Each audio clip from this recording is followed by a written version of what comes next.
Hello guys, तो मैं Sophia personal tutor से आपके लिए केमिस्ट्री की एक और नई वीडियो के साथ में, और हम यहाँ पर आज पढ़ने वाले हैं सॉलिड स्टेट के आगे के टॉपिक्स को। सॉलिड स्टेट काफ़ी बेसिक से मैं आपको पढ़ा रही हूँ, डिटेल में मैंने आपको पढ़ाया है। एक्चुअल में प्रॉब्लम ये थी कि जब हम 11-12 का सिलेबस कंप्लीट कर रहे थे तो मेरे माइंड से चैप्टर बिल्कुल स्किप हो गया था। मुझे लगा कि मैंने आपको ये पढ़ा दिया है, लेकिन कुछ बच्चों की जब डिमांड्स आई तो फिर देखा कि ये चैप्टर नहीं हुआ है, तो अब वही चैप्टर मैं आपको एकदम बेसिक से पढ़ा रही हूँ। तो आपको कुछ भी नहीं करना है, प्लेलिस्ट के फोल्डर में जाना है, सॉलिड स्टेट टाइप करना है, तो आपको वहाँ से सॉलिड स्टेट की जितनी भी मेरी वीडियोस हैं वो मिल जाएंगी।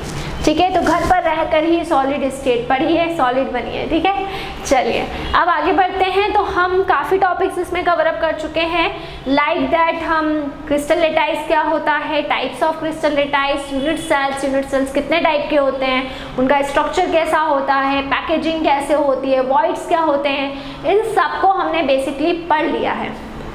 ठीक है, अब यहाँ पर मैं एक बहुत ही इम्पॉर्टेंट टॉपिक स्टार्ट कर रही हूँ जिसको हम कहते हैं आयोनिक स्ट्रक्चर्स का क्लासिफिकेशन ऑफ आयोनिक स्ट्रक्चर।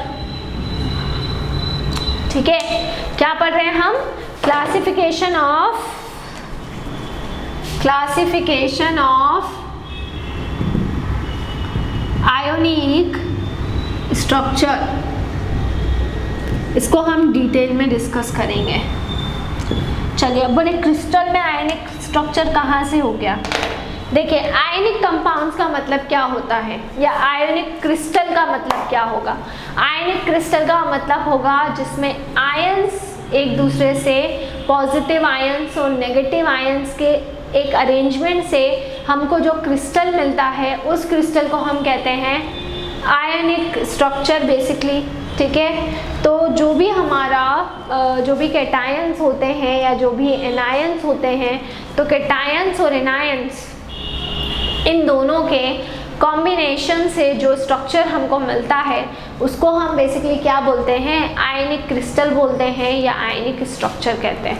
तो बेसिकली आयनिक क्रिस्टल या आयनिक स्ट्रक्चर का जो मतलब होगा वो क्या होगा कि जिसमें एक कैटायन हो और दूसरा क्या होगा? एनायन होगा। तो जब कैटायन और एनायन ये दोनों ही साइमल्टेनियसली एक दूसरे के साथ में ज्वाइन होंगे तो उसको हम क्या बोलेंगे? उसको हम बेसिकली कहेंगे आयनिक स्ट्रक्चर। तो आयनिक स्ट्रक्चर का मतलब proper arrangement of cation and anion. ठीक है, क्लियर? यही बोल सकते हैं हम। तो इसकी डेफिनेशन में लिख देती हूँ। ठीक है, ionic compounds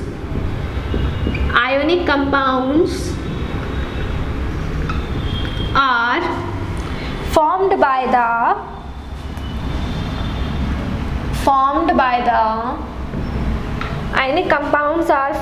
the simultaneous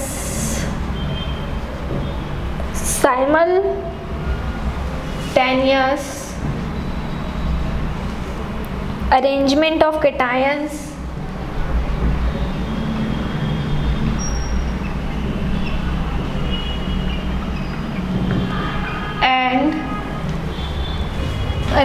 of cations and anions in lattice cell।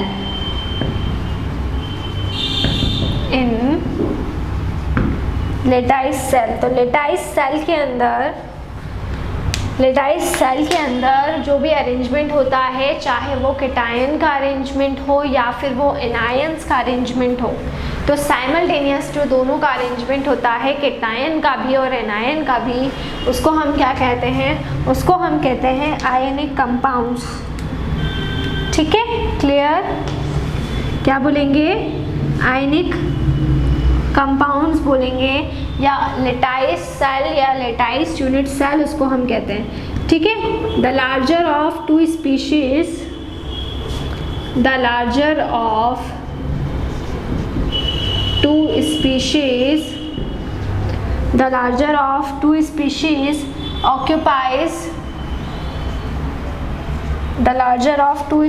occupies major positions in a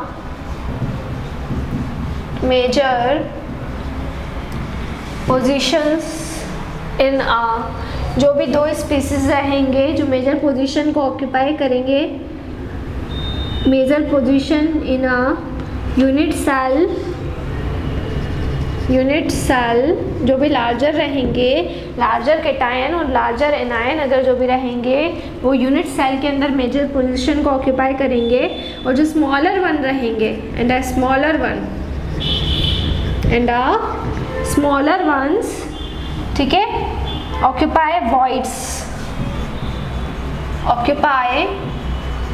voids, ठीक है। तो आयनिक कंपाउंड कैसे फॉर्म्ड होता है, सबसे पहले तो वो डिस्कस किया हमने कि साइमल्टेनियस जब हम अरेंजमेंट करते हैं, चाहे वो केटायंस का अरेंजमेंट हो या फिर एनायंस का अरेंजमेंट हो, तो केटायन और एनायन इन दोनों के साइमल्टेनियस अरेंजमेंट से हमारा लेटाइस यूनिट सेल फॉर्म होता है। जो लार्जर स्पीशीज रहेंगे वो यूनिट सेल में मेजर पोजीशंस को ऑक्यूपाई करेंगे, और जो स्मॉलर जिनका साइज छोटा रहता है वो उन एटम्स के बीच में जो वॉइड्स रहेंगे वहाँ पर जाकर अरेंज होते हैं। अब वॉइड्स तो मैं आपको लास्ट वाली 3 वीडियो में ऑलरेडी मैंने इतना डिटेल में बताया है, तो वहाँ से आपको समझ में आ ही गया होगा कि एटम्स के बीच की जो स्पेस रहती है उनको हम क्या कहते हैं, वॉइड्स। तो जैसे एटम्स जुड़े हुए हैं उनके बीच की जो स्पेस रहेगी उसको हम क्या बोलेंगे, वॉइड्स कहेंगे। आया समझ में, ठीक है। अब ये किसके ऊपर डिपेंड करता है, साइज के ऊपर डिपेंड करता है कि उसका साइज कैसा है, ठीक है, क्लियर है ना। अब डिसाइड कैसे करेंगे, which is decided by the radius ratio, उसे हम कैसे डिसाइड करते हैं, रेडियस रेशो की जो हेल्प होती है उससे हम डिसाइड करते हैं, ठीक है। देखो जैसे मैं आपको एक टेबल बनवा रही हूँ,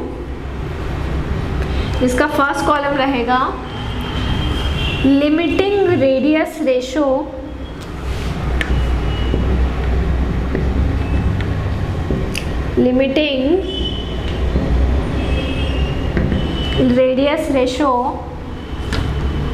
ठीक है,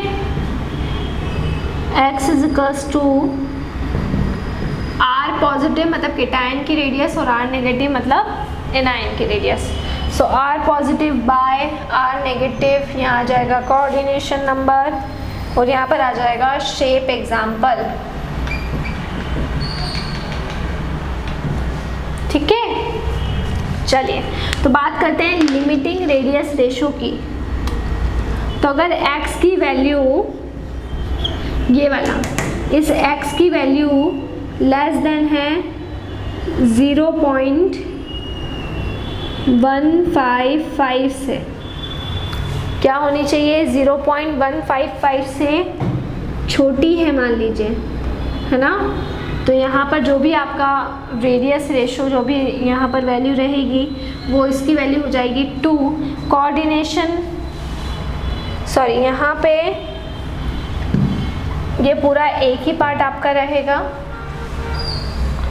फिर कोऑर्डिनेशन नंबर इसका हो जाएगा 2 और कोऑर्डिनेशन नंबर 2 है, और शेप फिर कैसा हो जाएगा, लीनियर शेप हो जाएगा, ठीक है। देखो अगर limiting radius ratio x is less than है 0.155 से, मतलब ये जो हमारा फॉर्मूला हम यहाँ पर नोट कर रहे हैं, इस फॉर्मूले से जो x की वैल्यू है वो क्या है, छोटी है 0.155 से, तो उस केस में जो कोऑर्डिनेशन नंबर रहेगा वो क्या रहेगा, 2 रहेगा। कोऑर्डिनेशन नंबर 2 है, और कोऑर्डिनेशन नंबर जब 2 रहता है तो उसका शेप कैसा हो जाएगा, उसका शेप हो जाएगा लीनियर, और इसमें लीनियर में हम एग्जाम्पल ले सकते हैं BF2 का, ठीक है। फिर सेकंड आप देखिएगा, सेकंड केस में यहाँ पर क्या होगा कि जो x की वैल्यू है वो x की वैल्यू या तो 0.155 से इक्वल है या ग्रेटर देन है, और 0.225 से लेस देन है, ठीक है।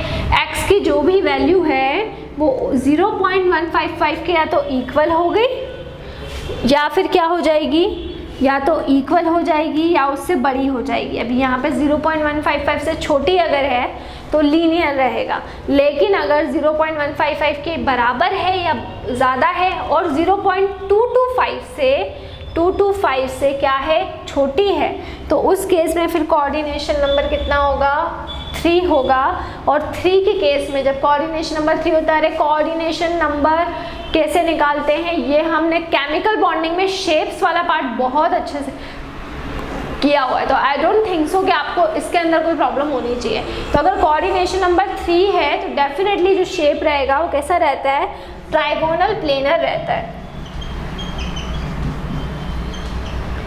ट्राइगोनल प्लेनर रहता है। और इसमें एग्जांपल हम ले लेंगे AlCl3 का, एल्यूमिनियम ट्राइक्लोराइड।